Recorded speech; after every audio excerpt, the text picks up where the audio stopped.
Are you curious about why food, especially tapas, those small plates, are essential to understanding Rioja wines and why and what are some mouth-watering pairings that you should definitely try yourself? Why has Bordeaux, in particular, had a profound impact on Rioja, and how has that relationship changed over the years? And how does this region combine traditional winemaking and avant-garde architecture?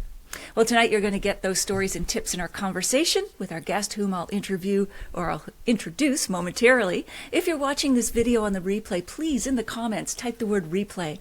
Let me know where you're logging in from. And of course, if you're here on the live stream, I want to hear from you. Let me know where you're logging in from, what's in your glass, what the weather's like. I want to hear what questions you're enjoying or tips and stories. I'm Natalie McLean, and I host online food and wine pairing classes, and you've just joined one of the most passionate groups of wine lovers who gather every Wednesday at 7 p.m. to talk to the most interesting people in the world of wine, like our guest. Now, I'm live streaming this for the first time on Facebook and YouTube Live, but it's based on a recorded conversation that I had with our guest for my podcast, the Unreserved Wine Talk. That said, I will be there in the comments with you live, so get in there and let us know what you think. Before I introduce our guest, let me just say that two of you are going to win a copy of his terrific new book about Rioja. All you have to do is email me at natalie@nataliemclean.com and let me know that you'd like to win a copy. I'll choose two people randomly from those who contact me. All right, back to our guest. Adam Lechmere is the publishing director of Académie de Vin Library and consulting editor to Club Enologique, which he launched in 2018. He is also the general manager of the Académie de Vin Foundation, which is a charity dedicated to improving diversity in wine and hospitality worldwide. Adam has been writing about wine for 25 years. He has been contributing to Decanter, Decanter.com, World of Fine Wine, Menninger's, JaneAnson.com, The Guardian, and other publications. He joins me now from his home in London. So great to have you here with us, Adam. Thank you for joining us. Hello, Natalie. Good to see you. All right, cheers. Okay, so before we dive in to the new book on Rioja, I'd love to touch on some of your most memorable wine moments over your long career. Maybe starting with your interview of the famous movie director and California winery owner, Francis Ford Coppola. Well, yes. That was a really fantastic couple of days, actually. I went to Inglenook in Napa to meet Coppola. The occasion, this was 2011, and the occasion was Francis Ford Coppola had been buying the winery and the winery buildings at Inglenook for some years. He'd been gradually increasing his what he owned, but he didn't own. And that's a really historic winery, isn't it?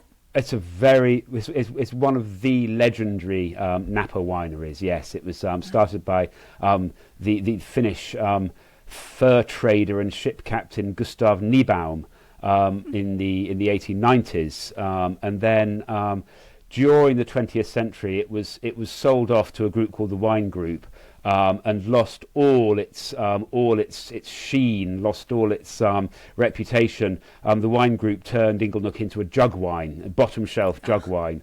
Okay. But Coppola always knew that it had the finest vineyards, there on the Rutherford Bench, and always, and for many years made a wine he called the wine Rubicon, and also there's a couple of others as well. Because he couldn't call it Inglenook because he didn't own the name. So in 2011, he finally managed to buy the name from the Wine Group, and then he could start calling his wine Inglenook again. I asked him how much it cost him, and he said it cost him as much as to buy the mansion itself, the mansion at Inglenook, and the mansion cost him $14 million. So I think the actual buying the copyright to that name, the trademark, was expensive. But he was his winemaker. He just employed Philippe Bascol, who was the winemaker at Chateau Margaux. He poached him from Margaux, in fact, and Philippe was there when I was there, and he barely started, so he was exploring the vineyards almost in the same way, that I was at that stage. Obviously knew them, good deal better than I did. So we walked the vineyards together, and then we sat down with Mr. Coppola, and we interviewed him, and then we had lunch with him. Then he gave us dinner at the mansion, T-bone steak, which he cooked himself. He always fancied himself as a great cook, and he is. Eleanor was there. Eleanor Coppola was there, his wife, who, is a considerable person in her own right, obviously.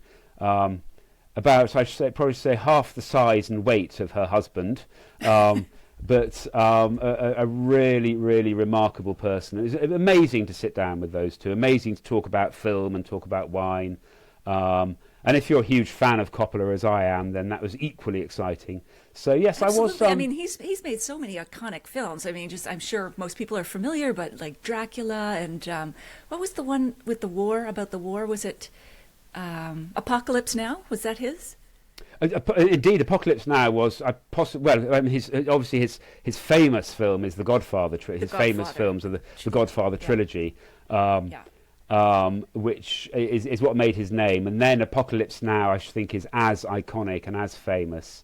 And of course, Eleanor, his wife, made a documentary about Apocalypse Now. I didn't know that. And the name has just suddenly left me. No worries. Yeah, anyway, but it's a brilliant documentary about the making of Apocalypse Now, because everybody went slightly mad on set because it went it went massively over budget. It just got very, very heated, I still think it's an amazing film. It is, and you can see a lot of this memorabilia in he has a winery, I think, right beside it, the Francis Ford Coppola winery, where he has the desk from The Godfather and an old car from one of the movies. I forget which one that was, but you can see a lot of that memorabilia in the other that's winery. The car from what's it called? Tucker. Is it called? Oh yeah, Tucker. Yeah, it's Tucker, isn't it? Yeah, he's got the Godfather desk. He's got the power boat. The patrol boat from Apocalypse Now is up there on the hill. I think they had to make several versions of it. I think it's just made of plywood. It's not kind of seaworthy. I think that's a model that he's got there. But he's now, I think he's got.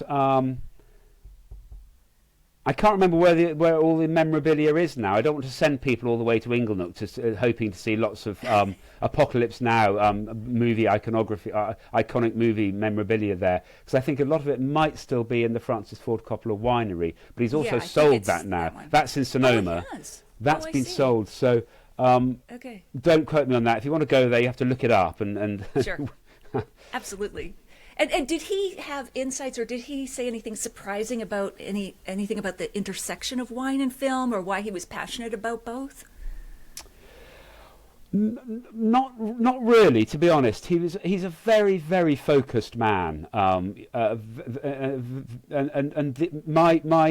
interview was about wine. My job was to interview him about wine. Sure. And I, of course, wanted to get into film. And he talked about a couple of the movies he was making. And this was 12 years ago, remember. But really, we didn't talk that much about wine, about the films. He talked a little bit about. He talked about how Apocalypse Now bankrupted him, and as a result, he had to make quite a lot of films that he might not have made otherwise. Things like Peggy Sue Got Married. He made a lot of films that were really just in order to bring the cash in. Right, and they're still great films. That has parallel with wine. well, indeed, yeah. And he obviously talked about the business of directing a film. He's one of these he's quite a witty sort of guy, and he was talking about how he knows nothing about film, he knows nothing about wine, he just knows how to employ the right people, basically. And I find a lot of extremely successful people often kind of say that their major skill is their ability to read character and their ability to employ the right people and get the best out of them. So of course there he employed Philippe Bascol, who was one of the best jobs in Bordeaux, obviously at Chateau Margaux. But also quite young and quite new in that, and Philippe is now back at Margaux and is working at both properties, and is now very senior at Margaux. But yeah, that's the sort of the idea that you get the right people to work for you. I think is very potent with successful people. Absolutely, absolutely. Definitely a thread that goes through it all. Now, you also interviewed the documentary filmmaker Jonathan Nossiter. He made the documentary about the wine world, Mondovino. What happened with that interview? It turned out quite differently. Well, yes. I mean, we're going back into the mists of time here, because this was back in 2005 or something. You know, he made this film Mondovino. Now, just you know, I've got no gripe with Jonathan Noster whatsoever, but I never liked that film. I thought it was a very much a polemic. You know, he had a point of view, and he wanted to get that point of view across, and the point of view was sort of basically, very simply, corporation bad, artisan good. And this was at the stage when the Mondavi family wanted to buy land in Aniane in Languedoc in the south of France, very close to the very famous producer Madame Gassac. And there was a feeling in the region at the time that the big corporation was going to come in and take over and, you know, ruin everything for the tiny artisan producers, which wasn't the case at all. You know, the Mondavis were a very serious operator, and I just didn't like the way the film was sort of portrayed the Mondavis and portrayed a lot of people in Napa. You know, it's very, very unkind to a lot of people. And also taking the view that, you know, everything Michel Rolland did was bad, you know. Right. The flying consulting winemaker who famously consults all over the world. Exactly. And this was at a time in the mid-2000s when bashing Michel Rolland was a very popular thing, and bashing Robert Parker was a popular thing as well. We won't get into Parker now. But anyway, I put this to him in the interview very early on. I didn't attack him or anything, but I said... you know, I think your films are polemic, you know, which I suppose was quite a sort of, you know, quite an insulting thing to say in a way, because nobody likes to be told they're a polemicist. And he walked out. And wow. I suppose that sort of, you know, I suppose that you know, they some people say that the best interview is the one that the interviewee walks out of, because after all, it's not our business to become friends with the people we interview. But having said that, I haven't had anything to do with Jonathan Nossiter for many years, and he's you know, he's a serious filmmaker. He was then a serious filmmaker. He's making tomato sauce now in Umbria, I'm told. I think he's given up filmmaking, but I don't want to sort of rake over any old coals, you know. No, but you know, it takes all types, and I'm sure you've had so many other interviews too with different reactions. But yeah, and so now you, speaking of more mischief, but you've been visiting Bordeaux for 25 years, doing annual tastings and so on, or maybe more than that. But you were banned twice from one of the top 5 estates, Chateau Latour. Why was that? Well, yes. Again, I mean, this is it's not something that it has any great moment at all. It's not particularly important. But I did. We did a. I'm not sure I should be going into this really. It might sort of open some old wounds. But we did when I was at Decanter, we did an April Fool. On where we said that the North Korean leader Kim Il-jong had bought the entire consignment of Fort de la Tour, the second wine of Chateau Latour, and we sort of made it very elaborate, and we quoted Frédéric Angeret, the director, and we quoted Kim Il-jong saying that you know, he was delighted to get a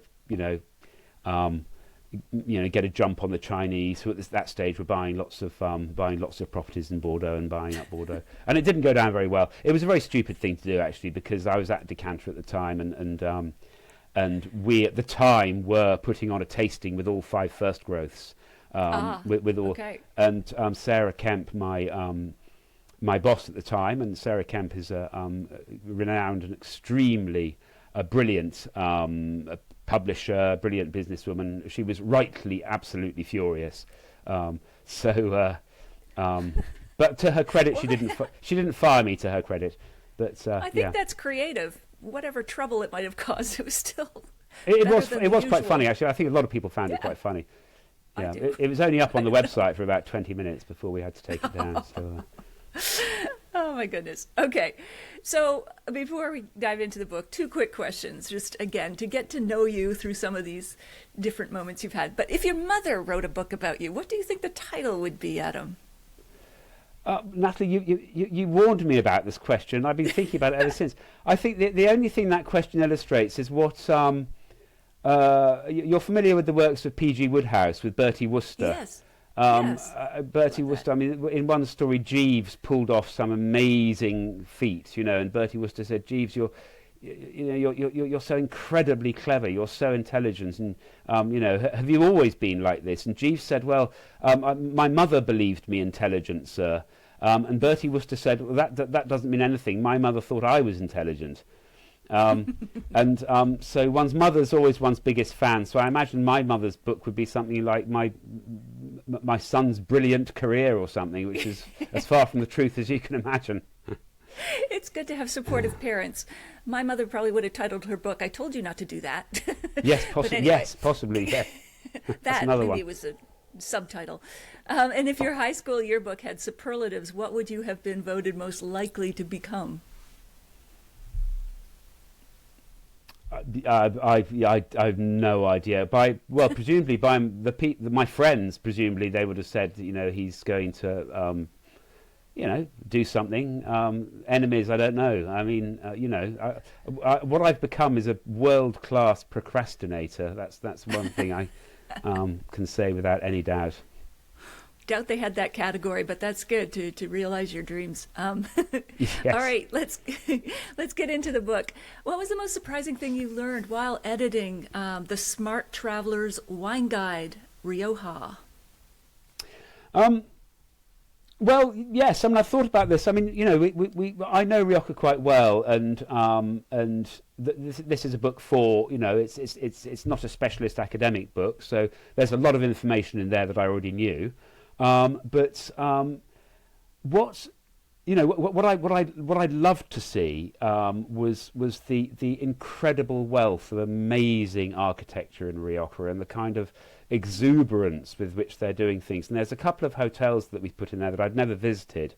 I mean, everybody knows Marquês de Riscal, for example, the famous titanium-clad Frank Gehry building that was designed to look like a flamenco dancer's skirt, and that's still... is that what it was designed to do? I think that's one of his ideas. Yeah, the sort of swish of a flamenco dancer's skirt over the vineyards, and that building is now 25 years old.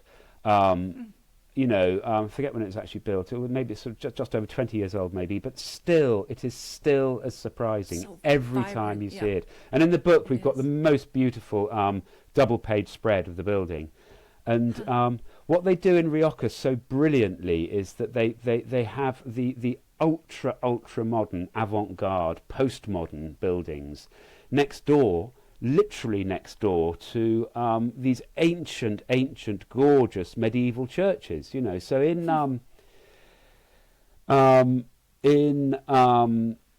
let me just remind myself, in Villabuena de Álava, you've got the Viora Hotel, which is the most extraordinary collection. It looks like a collection of white boxes that have just literally been dropped from the sky. They're all higgledy-piggledy, all at angles. And they sit. I mean, look up Viora Hotel in Rioja, and they sit literally in the lap of the Church of San Juan, which is next door to it, and literally you can go from the door of the church to this hotel in about 10 steps. It's quite extraordinary. And again, we've got this gorgeous double-page spread of this, and it's just this perfect illustration of how in Rioja they celebrate their ancient history, So but at the same time can work together. at the same time as celebrating modernity in the coolest way. That's fascinating. I'm going to ask you: are you saying it like I believe I'm mispronouncing it because you would know? Are you putting a hard K on that? Rioja? This is something that the your way is absolutely fine, Natalie. I mean, we put the J in Spanish is the h sound, so it's halfway between a K and a sort of it's the guttural h. Okay. And so we just say Rioja. It's actually sort of like halfway between an H and a K, really. Okay. Yeah. Well, And we say O. Say It's it like a the long cool kids O do. rather than an O. So you say Rioja, but we say Rioja. But then you say Rioja. tomato, we say tomato. So There you go. I like that. I want to say it like the cool kids do. So, yeah. Well, Okay. yeah, well, the cool kids, yes. What makes the Smart Traveler's Wine Guide to Rioja different from other books? You said it's actually not an academic treatise, of course. Is it meant to be just like a traveling guide, like you would get with Fodor's, but the wine version? Yeah, absolutely, absolutely. I mean, we think that we've actually hit a niche that is not being exploited at the moment. Sounds like It's basically a wine guide for travellers, for wine interested travellers, and so it's not in any way academic, but it's for the kind of people who love to go on holiday to wine regions and often will choose a wine region for their holiday because they love visiting vineyards. And so they're not professionals, but they're just really into their wine. So they want to know a little bit more about wine than the average tourist. So with Rioja, for example, they really would like to get sort of deep into the difference between oak aging and single vineyard, for example. And they've got that kind of quite nerdy, sort of geeky interest in how appellation rules have changed. So we explain all that. And we explain the difference between single vineyard and oak aging. And we explain about the kind of acrimonious discussions that went with that. But in a kind of very, very unthreatening way. When I brief the authors, I always say, can they pitch the information at the sort of wine dinner party level? Right. So sounds like I go to the most boring dinner parties in the world, but no, not at all. I'd love to go to one of those. The sort of dinner party where they say, "Oh, you know all about wine. Tell us about what's the difference between what's the difference between crusty port and vintage port, that kind of thing." Because it's right. the sort of thing, and so. We tell them all about the differences in the appellation rules and how the appellation rules have been updated for the first time in 100 years, but in an accessible manner. That's basically it. And the reason we think we've hit a niche is because there just isn't anything like this around. And we did a bit of research going to the big bookshops in Piccadilly, Waterstones, Piccadilly in London this is. Went down into the basement level. So in Waterstones in Piccadilly, which is a huge 5-storey bookshop, the travel section is the entire ground floor, the entire lower ground floor. Literally thousands and thousands of travel books. The wine section is a shelf this wide on the 3rd floor. Not very wide for those who are just listening. Sorry, yes, I'm putting my hands about 2 feet apart, and there's. Okay. And we went down, spoke to the wine buyer down there. We spoke to the travel buyer and said, "Look, we're thinking of producing this book, which is going to be a travel guide to Bordeaux. It's going to be called the Smart Traveller's Wine Guide." And we love the title, by the way, because we think it just hits it exactly. And he said, "This is fantastic. This is exactly what we want." Because people come in April, May, they say, "We're going to Bordeaux. What's a good Bordeaux wine book?" And he has to send them up onto the 3rd floor to buy a 500-page volume on one of the great tomes on Bordeaux, which doesn't fit in your pocket. So that's that the definitely difference. is a niche. I absolutely love it. Yeah. And so you've done Rioja. What are the others? Burgundy, Tuscany? No, what are the other? No, these are the first two. So they're not out yet. So they're out. The first two are out in October. So the first two are Rioja and Bordeaux, and then the second two in spring next year are Tuscany and Napa. And after that, it's Switzerland and the Rhone. And we, they're kind of, Tuscany and Napa is obvious, Switzerland and the Rhone. The Rhone is obvious. Switzerland is less obvious, but it's a great wine region. The Swiss make the 2 great cantons either side of Lake Geneva are literally the Toblerone shaped mountains like that, with vast valleys, and they are absolutely lined with vineyards. The Swiss make a lot of wine, and they drink it all themselves. They're thirsty people. But also Yeah, Switzerland no, has a lot of that's fantastic. tourism, so we're trying to sort of teach people about, there's a slight sort of educational thing there as well going on. Sure, sure. Oh, great concept. Okay, back to Rioja. What's the biggest misconception you think that people have about the region and its wines? That's an interesting one. I think probably one of the famous misconceptions is that people think that every single well, going back a couple of years now, people think that all Spanish wine is from Rioja. They think Rioja is synonymous with Spain. And a lot of people might look at a wine from the Torres family in Penedès in the far northeast of Spain, the top northeastern corner of Spain, a famous wine like the Sangre de Toro, which everybody knows, or Viña Esmeralda, and they might think, oh, that's Spanish, top Spanish wine, obviously Rioja. And I suppose another thing is that a lot of people still think that Rioja is absolutely only oak aged. You know, that's the sort of famous thing that winey people know about Rioja, is that it's aged in oak, and that the aging system and the quality system is based on length of time spent in barrel and bottle, rather than on vineyard, rather than on other vinification techniques or whatever. And that, I think you've got a few more questions to ask me about that, but that is one of the major, most important changes that have happened in Rioja in the last 6 or 7 years. The change in the appellation rules, which allows people to put single vineyard and smaller areas on their bottle. And so now they they've been celebrating single vineyards for years, but now they can do it legitimately. Huh.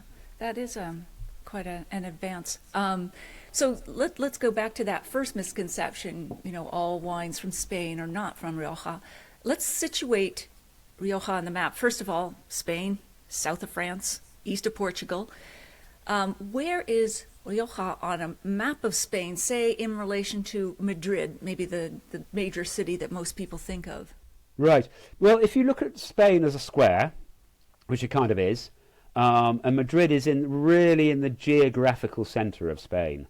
You really can't get much more in the middle than Madrid.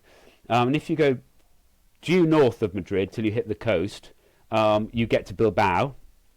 And then if you go down, which is famous for its architecture, which is famous, yes, we've got the great Guggenheim, built by Frank Gehry of Marqués de Riscal fame.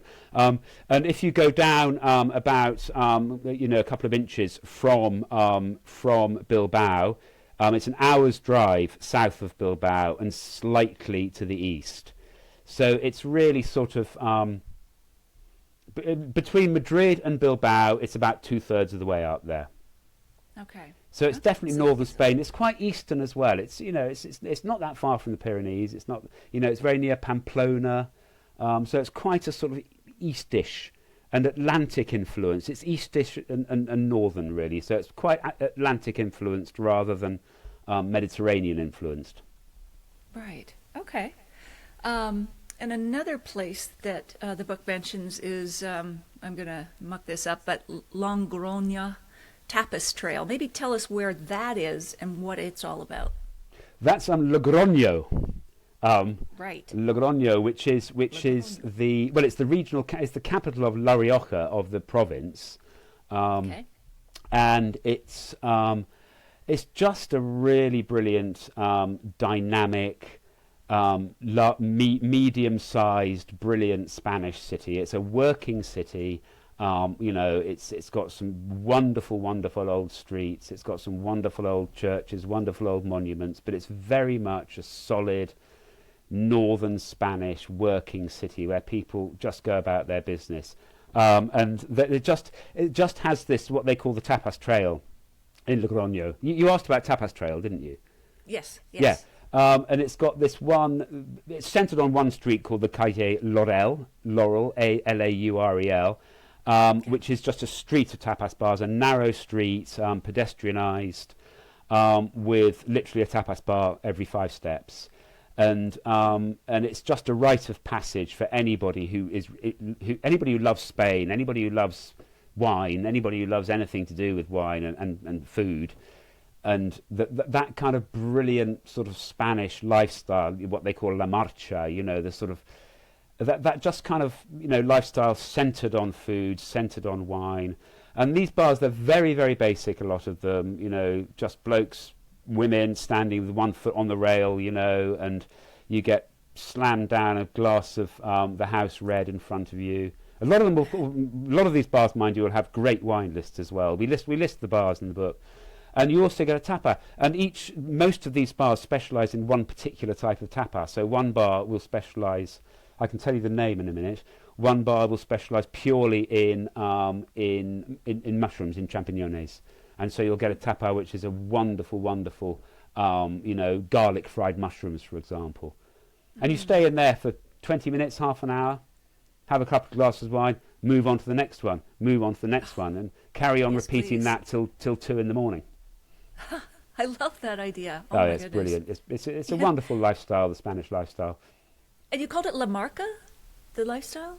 Is that what you said it was? No, well, it's a sort of no. It's not so much the lifestyle. La Marcha, M-A-R. La Marcha. Ah, to C-H-A-R, M-A-R-C-H-A, Marcha, and it sort of is this kind of energetic, the sort of energy that you get from seeing a brilliant flamenco dancer. Say it's this kind of energy that has you going out at night and staying out for a long time, just talking and drinking and eating and not getting drunk. Crucially, Spanish. It's not that kind of drinking where you end up legless and falling into a taxi. It's much more, and of course you always eat as well, because it's a lot of Spanish people will consider it uncivilized to drink without eating. Sure, it is. What are your favorite pairings when it comes to the wine and the tapas there? Well, they're the famous. I mean, the most famous pairing in Rioja, and this is really a rule of thumb for any wine region, is that you go with the food that's made there. And lamb and Rioja, because lamb is raised in huge numbers in the hills, and lamb and Rioja is a really brilliant combination. And lamb cut. Oh, they do it in all sorts of ways. They do, depending on the time of year. They do a lot of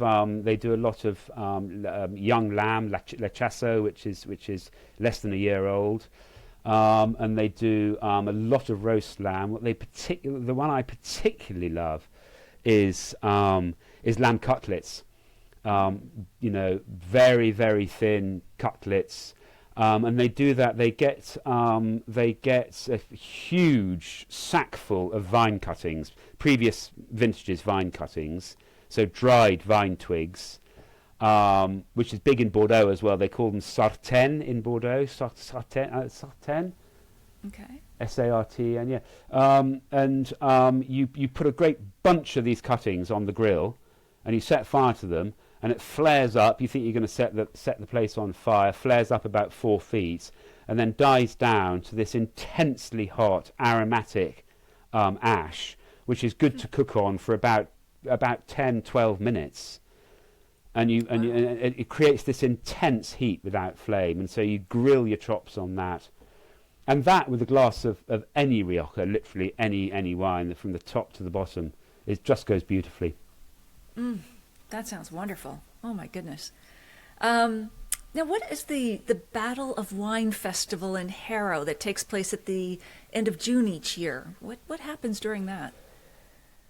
Yeah, Arrow, yeah. So the Battle of Wine, yeah. I've never been. I have to say, to my shame, I really want to go. It's the classic thing. You end up always being in a wine region at the wrong time, And the Battle of Wine in Arrow is a when is it? 29th of June, La Battaglia del Vino. And it's just one of those brilliant wine festivals, on a par with San Fermines, which is the famous bull running in Pamplona. And there's nice to do bulls in the Battle of Wine. Basically, it's a series of processions, and it begins about a week before, on the 23rd of June, and it culminates with everybody going up onto the hill. To the what do they call the temple on the hill? They pile up onto the hill, and this is after everybody's been drinking and partying all night, and just proceed to chuck wine all over each other. We've got some brilliant pictures. People come up with kind of kids' water pistols, but really high tech water pistols that are as big as Kalashnikov rifles. And you just literally, and people chuck bags of wine at you, and they upend buckets over your head, and you end up absolutely drenched in wine. And very sticky business. Sticky business. And who started that? Like, what is I guess it's just celebrating the joy of wine? I don't know. Let's pour it all over us? Yeah, I think like a lot of these festivals, it goes back into the mists of time, and that people don't know exactly how it started. I'm sure it started probably in the... I don't know. I'll look it up for you, but I imagine it started in medieval times, you know, sure. and of course, you know, I mean, like the tomato festival, you know, it's when you have lots of anything that is also your livelihood. You know, you celebrate it. I suppose it's this kind of almost orgiastic kind of Bacchic rite, you know, where, and I should maybe in the medieval times, people actually sort of drowned in vats of wine through sheer exuberance and excitement, you know. Who knows? Yeah. Well, that sounds like something to put on the old bucket list. On the put it on the bucket list. End of June. If you're going to Rioja, go at the end of June. Just you know. I mean, Americans. I mean, it's always packed with Americans. These things. Oh, is it? Yeah. And it's Any far Canadians less famous. There? Sorry. Any Canadians there as well? Sorry, yes, Natalie. Sorry, yes, and Canadians. That's okay. Obviously. Just wondering. Yeah, asking for a friend. Yes. Cool. So yeah, no, go and get sticky. So while we're in Harrow, what is the Barrio de la Estación? I don't know. And why would we want to visit it? This is at El Barrio de la Estación. Yeah. Well, this is it's absolutely key to the development of Rioja, to the history of Rioja wine and how it came about. And if you like, I'll just explain that in a couple of sentences, because it's absolutely linked with the Barrio de Estación. Well, very, very briefly, when phylloxera hit Bordeaux in the 1860s, and I don't need to explain what phylloxera is. Phylloxera is the louse that ate all the vines. Yes, exactly. The louse that feeds on the roots of vines and devastated the French vineyard, decimated the French vineyard. 90% was uprooted and killed. And so the French had a thirst for wine. At the same time, and while this was going on, links had already been forged over the last 150 odd years, back to the 1780s, 1790s. Links had been forged with Rioja, because Rioja and Bordeaux are quite close. And in the 19th century, it would have been easier to get to Rioja from Bordeaux than it would be to get to Paris. So there had been quite a lot of interchange of ideas between Rioja and Bordeaux. A few key figures had travelled up to Bordeaux, studied Bordeaux winemaking methods, brought them back to Rioja, and explained, you know, it's incredible what they're doing up there. We've got to start making wine in big barrels. Bordeaux is so delicious, and they make it in big barrels. Let's do that. Bordeaux do this type of ferment. They do a cold soak. They do this kind of press, etc. Gradually introducing those ideas to Rioja. So there was already this kind of intercourse between the two regions, and so when phylloxera hit, Bordeaux, you know, started importing wine from Rioja in vast quantities. And a lot of this would have been arrived in Bordeaux by train, and by horse and cart before the trains sort of kicked in. Before the trains became viable, and it would have been relabeled clarets and sold on to London and sold on around the world. So this cemented the links, and while this was cementing links between Rioja and Bordeaux, because obviously the Riojans were delighted to sell their wine in vast quantities, at the same time as these sort of financial, commercial, economical links were being cemented, so all the ideas were being cemented as well. And so then about 1890, in order to make the links even stronger and to order to facilitate even more the export of wine to Bordeaux, the station at Arro was built. It was built as a way to get wine out of Rioja really fast. And so around that station built up, key entrepreneurial Spanish and French winemakers and business people built their wineries just outside the station, so that you could just chuck the wine straight on the train without any bother whatsoever. And so that's where you have Muga and La Rioja Alta and Cune, and Lopez de Haro, Viña Tondonia. All those wineries were built around between the in the last couple of decades of the 19th century and into the 20th century. And because they were so wealthy, they started, they made very, very good wine, and those are the most famous wineries. And so from a traveller's point of view, from a tourist point of view, to cut a very long story short, if you've got a day in Rioja, 2 days in Rioja, and you've only got like 5 wineries to visit, go to Haro, and these wineries are all within walking distance of each other. There's one spot where you can take a photograph which has Viña Tondonia and La Rioja Alta. You can get it in the same frame. They're so close to each other. That's great. It's Sounds a like brilliant Porto, day. all the port houses. Yeah. No, exactly. It's exactly like that. Yeah. Yeah. Oh, that's great. And it has is there a bit of a museum there, like the history of the region and that sort of thing? That's a good question, and I shall refer back to the books. I can't remember what the museum is in Haro now, but every winery, all the wineries have, they do extensive tours for different prices. You can spend €30, you can spend more, and they all have their own museums, and they have their vast barrel rooms. La Rioja Alta, for example, they demonstrate, the ancient methods of changing barrels by hand, etc. Racking, it's called. And so I'll find out the name of the museum. I can't remember it for now, but no worries. You have all the museums you need within the wineries. Basically, you've got the history of Rioja there, and they're really geared up for visitors as well. That's terrific. Wow, so many reasons to visit. Starting first with your book, but you've mentioned this. Rioja's use of American oak, in particular, is iconic. And it's kind of the way that this region categorizes its wines, the way German producers use sweetness to categorize theirs. Why do you think Rioja is so focused on oak to classify its wines? Was that just the Bordeaux influence, or did this come before that connection? It came, they started... the first sort of Bordelais, the first Riojan to go to Bordeaux was a guy called Don Manuel Quintano. He was a Catholic priest, went there in the 1790s, and he was the first guy to bring back ideas of oak aging. And they did it in big barrels at that stage, in I think sort of 500 litres, 800 litre barrels. And that's where they first started really seriously getting into oak aging at the end of the 18th century. And then another key character was an ancestor of the Marqués de Murrieta. And Murrieta is one of the great wineries.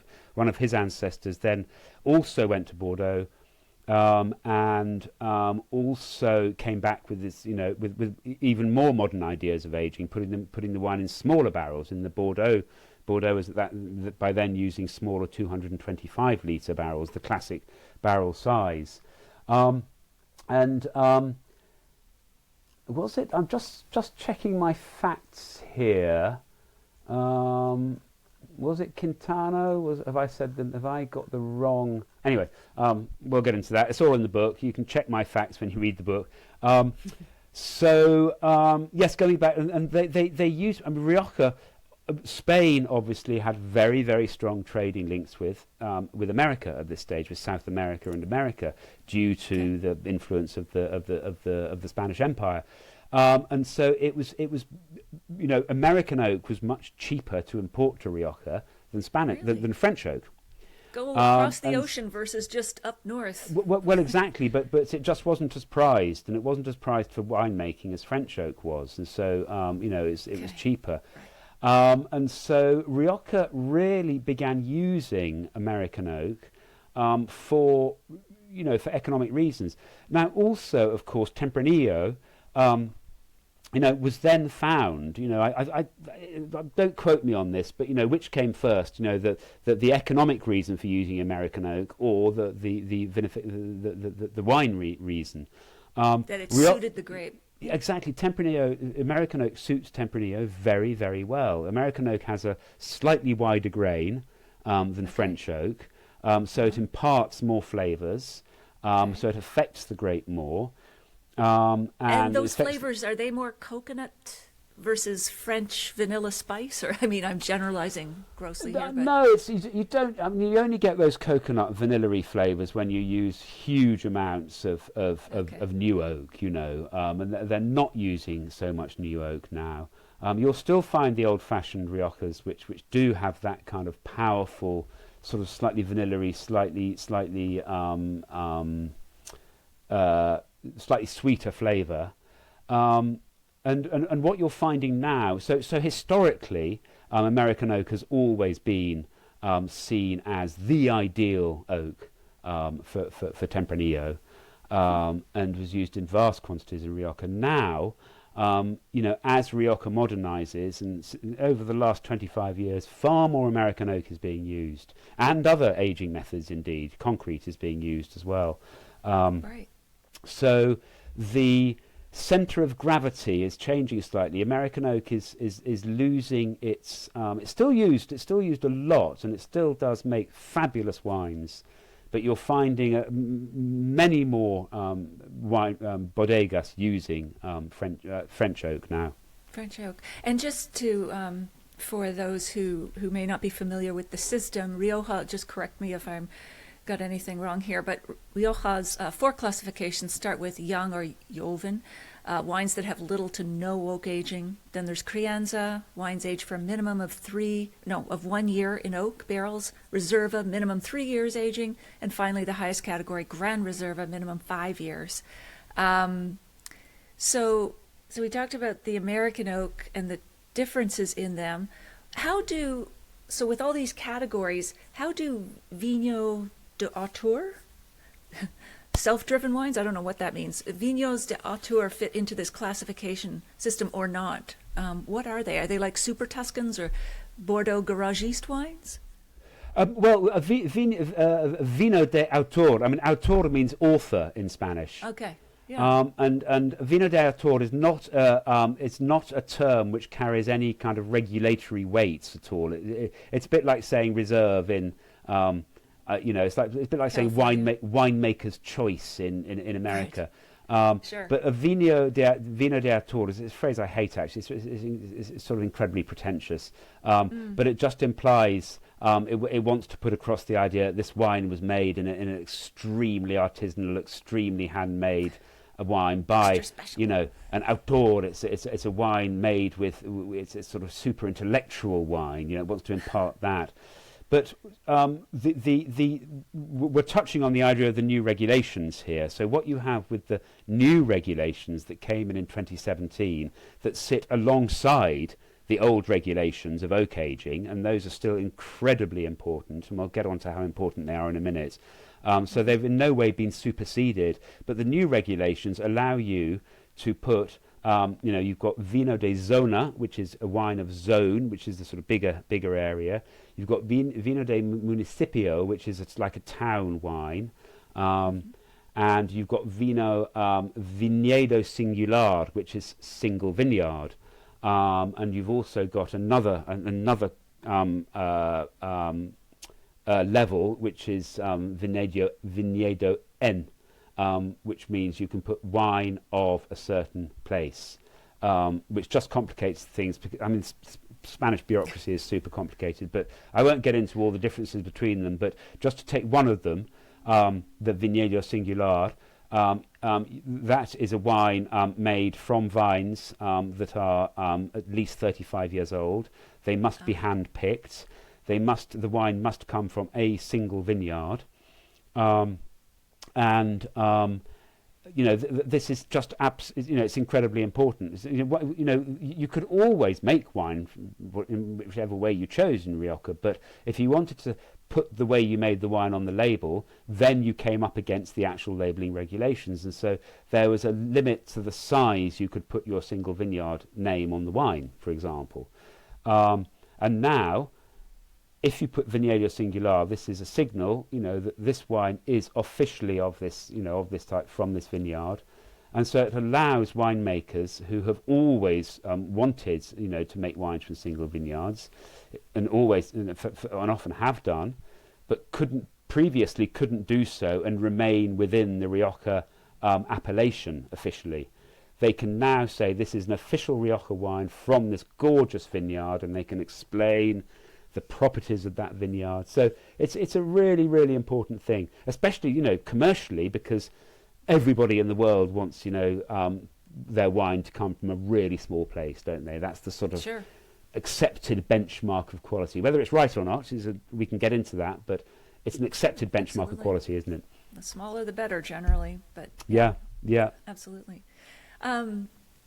So you mentioned that there's a shift away from oak aging, amphora winemaking that goes back to the Romans, concrete tanks we're seeing in the region, or you're seeing. So is this just because consumers are wanting less oaked wines? Or what's driving this resurgence to the past? Resurgence to the past. When you say resurgence, you mean when going back to old methods like concrete aging, Yes, etc. like and amphora, of course, yeah. Yep. I'd say too, it's driven by you know, changing global trends in wine styles. You know, you never hear the word Parkerization anymore, do you? Because the sort of wines that Robert Parker, whether he did or not, is another thing. Robert Parker was popularly supposed to, you know, promote wines that were sort of heavily oaked, very extracted, very fruity, etc. You don't hear that sort of thing anymore because tastes have changed, and obviously everybody, you know, all the major players catch up with those trends. And then at the same time, you do have this, you know, need to go back to analog, as it were, to go back to the old methods, and it's going back to old methods, but it's also actually much more looking forward. You know, it's much more, you know, it's just experimentation, and you know, really, I mean, they're such pioneers, you know, and they want to experiment, and so you have a winery like La Lomba, which, if you go to Rioja, you know, seek out the La Lomba wines, and it's the most extraordinary place. It's part of the Ramon Bilbao, which is one of the famous old wineries, and La Lomba they built 47 brand new concrete tanks. And you know, if you look up La Lomba online, look up pictures. They're the most beautiful, gleaming, perfectly chiseled, ultra modern concrete tanks, and they make two reds and a white and a rosé, and they are absolutely beautiful, and they see very, very, very little oak. So they're a totally different style, but still. And is the concrete tank inert, like it just doesn't impart anything? It just sort of preserves the wine as is? Is that what a concrete tank is doing? There are two types of concrete tank. I mean, you either line them or you don't. These tanks are unlined, and so the concrete, you know, gradually the wine sort of gets into it, and it becomes less sort of porous. But yes. I mean, it's to do with the you know, the way the exchange of oxygen, but also a very definite. It's quite extraordinary when you put your head into one of these tanks and you can smell that cement smell, and you think that must impart flavours to the wine, but it just kind of gives it a sort of it's much more to do with, I think, with texture, really, or it's a lot to do with texture. You know, it gives the wine a much more precise and a much more definite texture. Is that because of that micro-oxygenation getting into the tank? Is that what's happening? I think, well, you know, ask a winemaker and Sure. you'll get 1,000 different answers, you know, because every winemaker has their own opinion. But it's to do with all those. It's to do with the exchange of oxygen. It's to do with. But one thing it's not to do with is you don't get any of the tannins that are present in oak staves. I mean, oak has its own tannins, you know. You get none of those, and so it's often a far less tannic wine. Right, absolutely. So we talked about Bordeaux's and their relationship, so let's skip that because you covered that very well. So there's, if I understand correctly, there are three major sub-regions in Rioja. There's Rioja Alta, High, Rioja Alvesia, And Rioja Oriental used to be Bahia, but I think they changed it because they didn't want people to perceive it as low, as in low quality. But what are the major differences between those three regions, if you're able to summarize at a high level? The major differences are, Rioja Alavesa is closer to the Atlantic, is more northern. So Rioja Alta is, if you look at a map of Rioja, you can't get a map up there, can you? No, we can't. We can't share right screens. But we'll put it in the show notes for sure. We can't share screens, can we? But if you look at a map, well, I haven't got one here. No, but no. So you'll often find that wines from Rioja Alavesa come from a more have a more Atlantic influence, and so can be a little bit less fruity, for example, a little bit more having a more sort of Europeanized influence, perhaps, and wines from the more southerly wines where it's hotter, they might have more of a fruit profile. One of the most interesting things about Rioja Oriental is that it's traditionally, not been as celebrated. The wineries of Oriental, apart from a few, have not been as celebrated and not been as sold as much as the wineries of Alavesa and Rioja Alta, because Rioja Oriental, which is further, goes down sort of south towards the southeast, a bit warmer, much more made the cultivation of Garnacha is much more prolific than the cultivation of Tempranillo in the other regions, and so Garnacha was often only in the last 25 years or so, last 20 years, has Garnacha become seen as a grape that is much viable in its own right as a single varietal wine. It's become very, very popular for its wonderful profile and the wonderful, and so traditionally Garnacha would have been blended into other wines in Rioja, Garnacha from Rioja Oriental, but now it's coming into its own, and producers like Rafael Palacios down in Rioja Oriental is making some really amazing Garnachas. And Grenache, of course, is Grenache in France. What would be the difference? I've always found Grenache or Grenache very sensual, almost like Syrah, very smooth yet full-bodied. How would you differentiate Garnacha from Grenache grown in other regions? Yeah, that's a good question. I love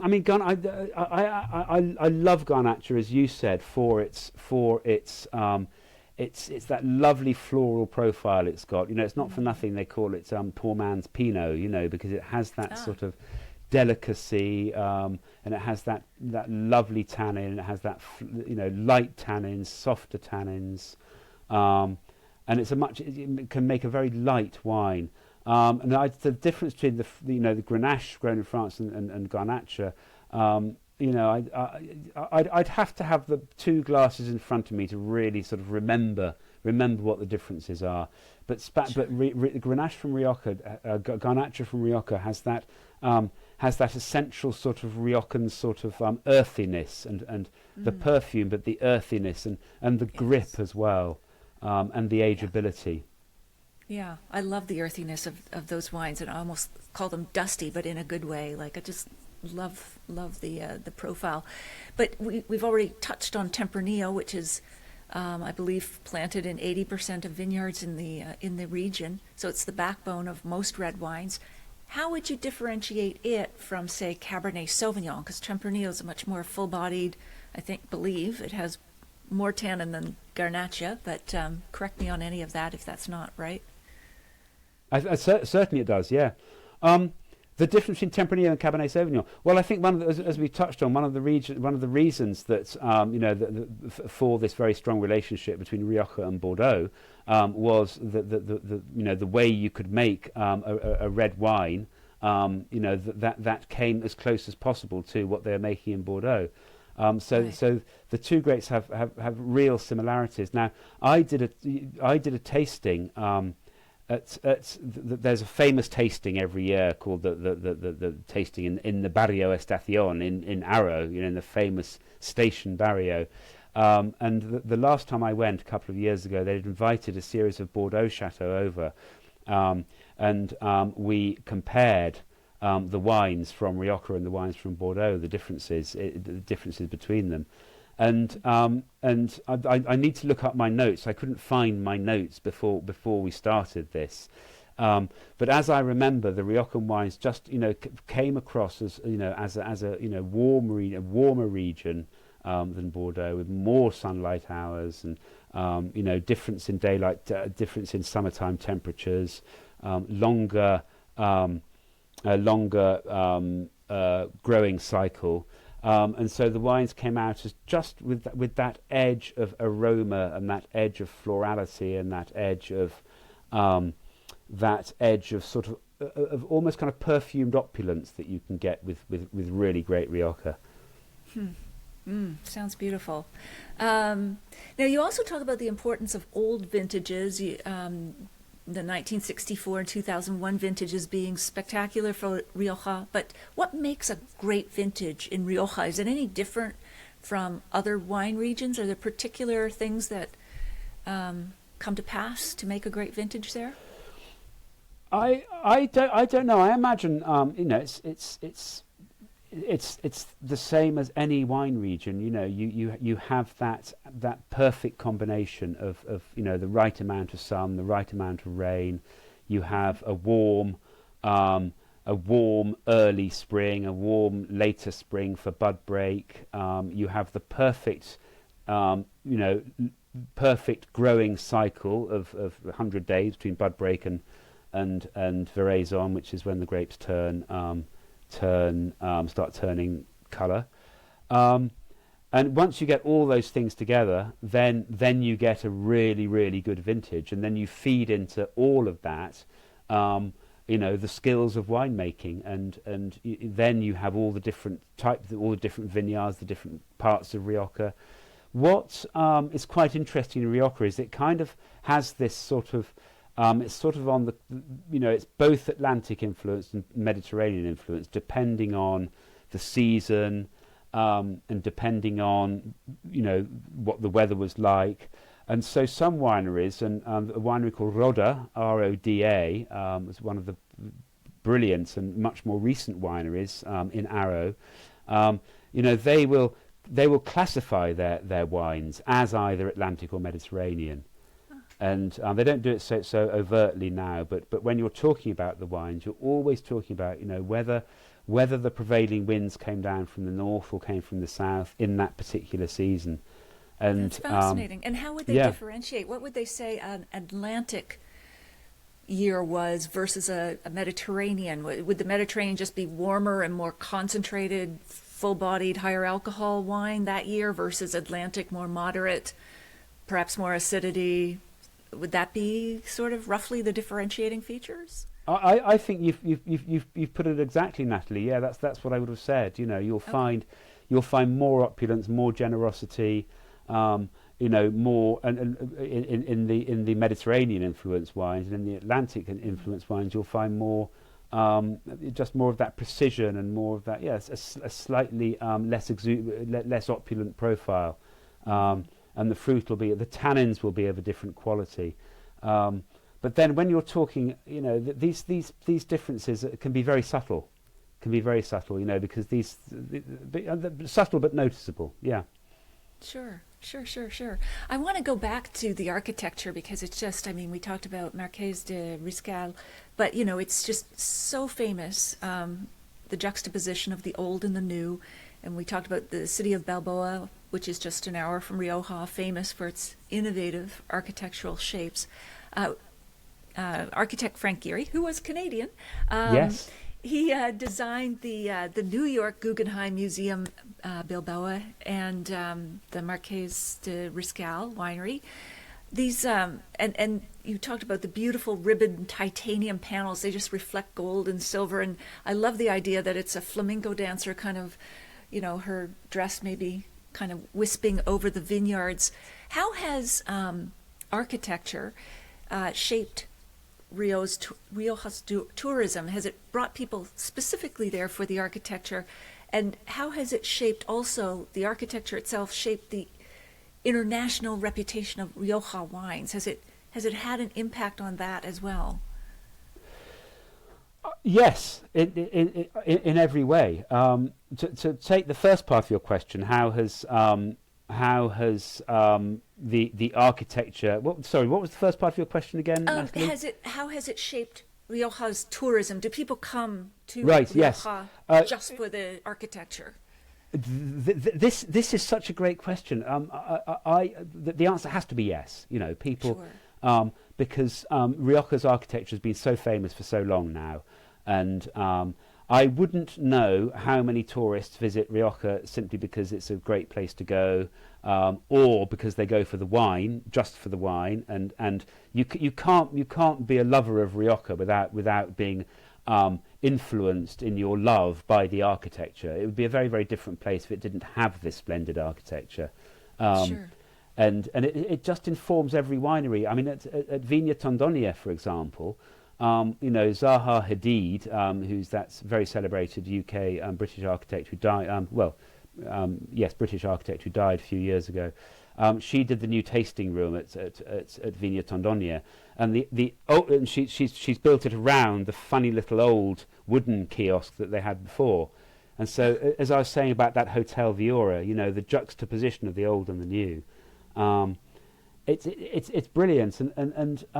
So you can't come to Rioja without being interested in architecture, basically. Absolutely. And personally, I have a total layman's interest, but I love these wineries, and they still look so dramatic. Isios, for example, which you might have heard of, is by Santiago Calatrava, Curvy. which is that sort of amazing serrated curved roof.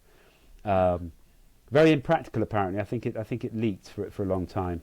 They had to put sort of buckets to catch the water for ages, but by heavens, it's beautiful, you know. It is. And was the last part of your question, how does that influence the perception of these wines internationally? Has the architecture helped the perception of Rioja's wines internationally?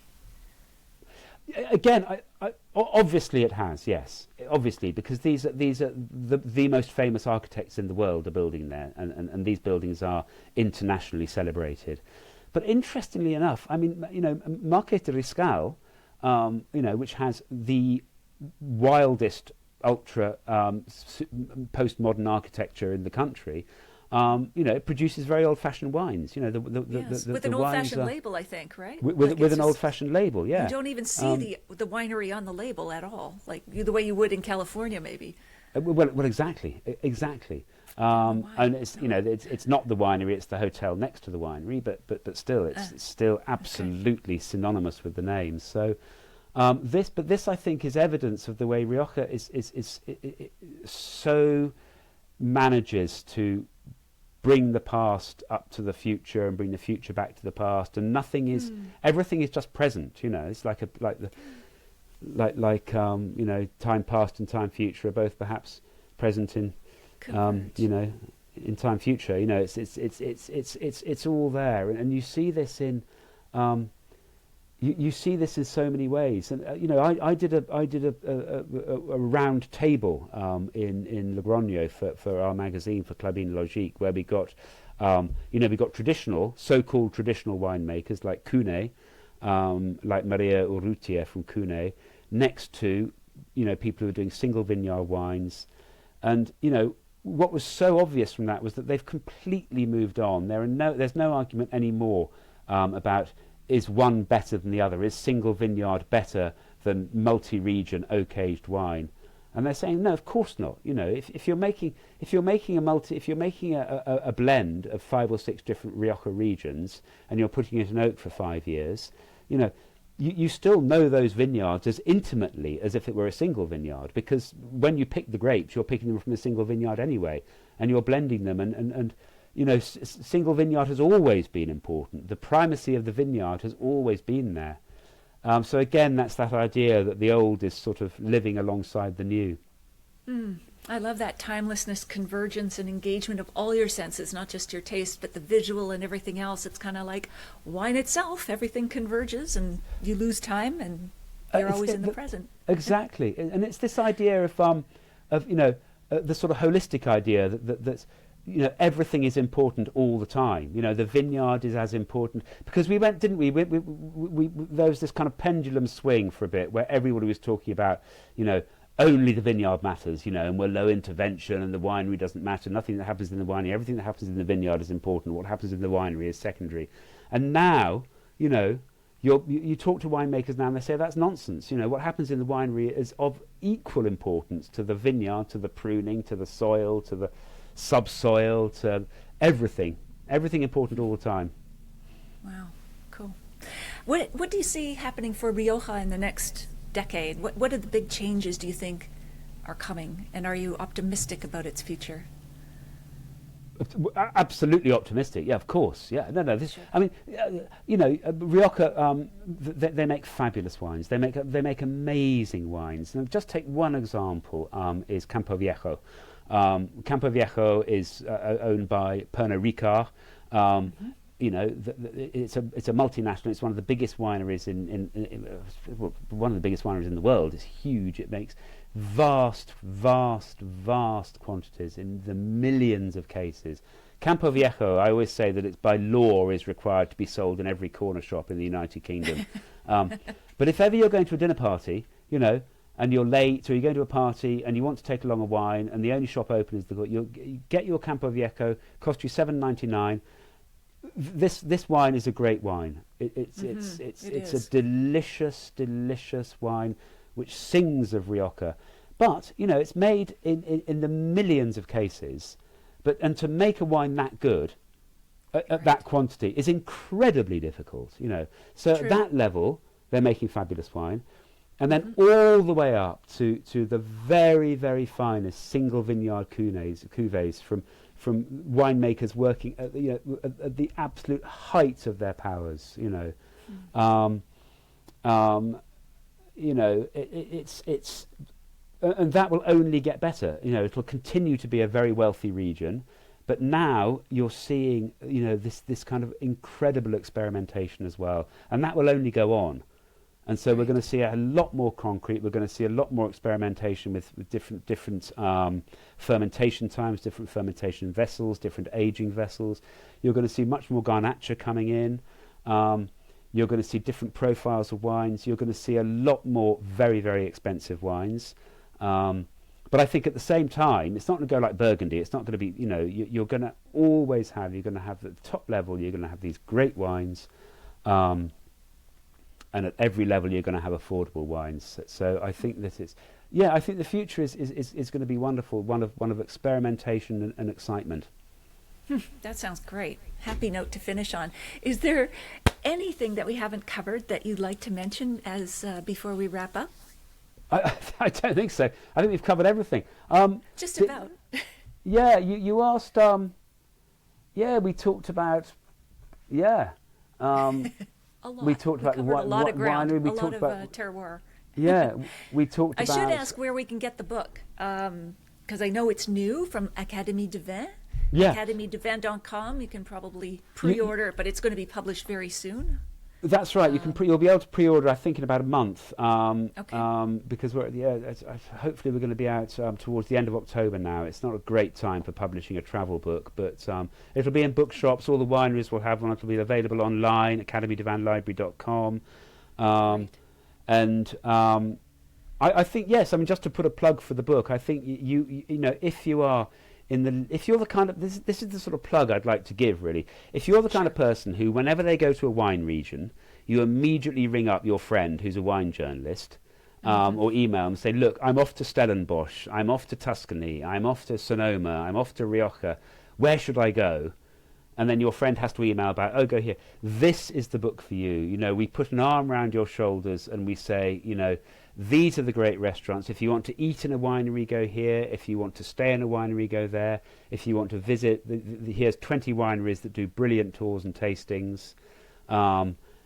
If you want tapas, go here. If you want Michelin-starred, avant-garde, and we didn't talk about the avant-garde restaurants in Rioja. You know, the they're there really, too, I really assume. super Yep. modern, restaurants. You can dine at every level. You can drink at every level. Or you can be eating like tapas. On an upturned barrel outside a little tiny bar, hole in the wall bar. So there you go. I love That's it. that. Brilliant concept for a book. I'm getting one for my own personal use, and I'll buy your whole series as they come out. And I do recommend. I mean, it's just a great concept, and it's going to be better for me overall because I will just, when people ask me from now on, they email me all the time. I'm going here. I'll send them your link because this just covers it all. So great concept. I hope you go around the world with it and do every region. Wine writers around the world will thank you. So.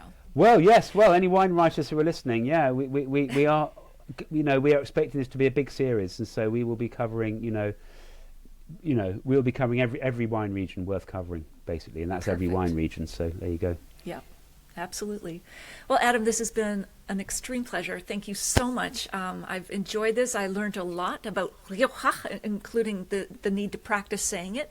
But thank you so much for taking the time to join us. And next time, I think it has to be over a glass of Rioja, maybe Garnacha. Definitely. Look forward to it. All right. Cheers. Bye for now. Thank you very much, Natalie. Cheers. Thank you. All right.